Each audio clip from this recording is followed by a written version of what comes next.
अगर आज तक के कृषि मंत्रालय द्वारा बुआई के आंकड़ों को देखा जाए तो एक बार फिर 2025-26 में कपास के उत्पादन में गिरावट आने की आशंका बनती जा रही है। नवीनतम प्राप्त आंकड़ों के अनुसार अभी तक देश में कपास की बुआई 105.87 लाख हेक्टेयर हुई है, जो गत वर्ष की इसी अवधि की बुआई 108.41 लाख टन की तुलना में 2.4% कम है।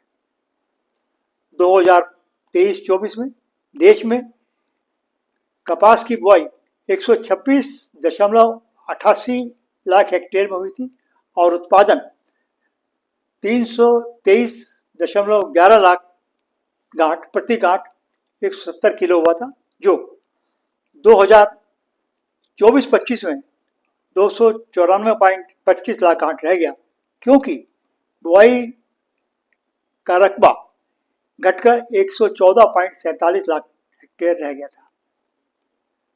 अगर इनको देखा जाए तो निसंदेह आगामी वर्ष 1 अक्टूबर से आरंभ होने वाले कपास वर्ष 2025-26 में इसका उत्पादन वर्तमान वर्ष की तुलना में कम होगा और हमें आयात बढ़ाना होगा। वर्तमान वर्ष में जून के अंत तक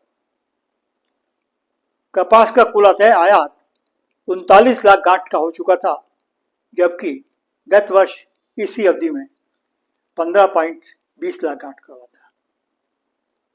इस वर्ष प्रमुख उत्पादक राज्यों महाराष्ट्र, गुजरात, मध्य प्रदेश में कपास की बुआई कम हुई है, जबकि आंध्र प्रदेश, तेलंगाना, राजस्थान आदि में बुआई बढ़ी है।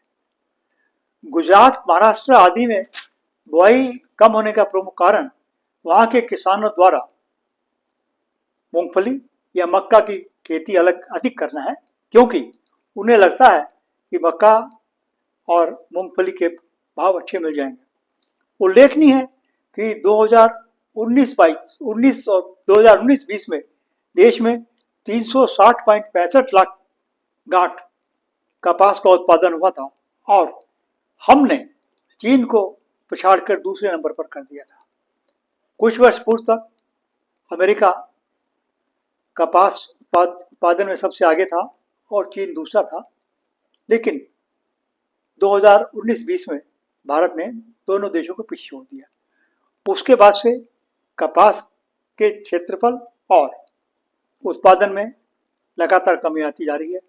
अब देखना यह है कि आने वाले वर्षों में कपास का उत्पादन बढ़ाने के लिए सरकार क्या उपाय करती है और कैसे रोकती है कि किसान अन्य फसलों की ओर ना जाए।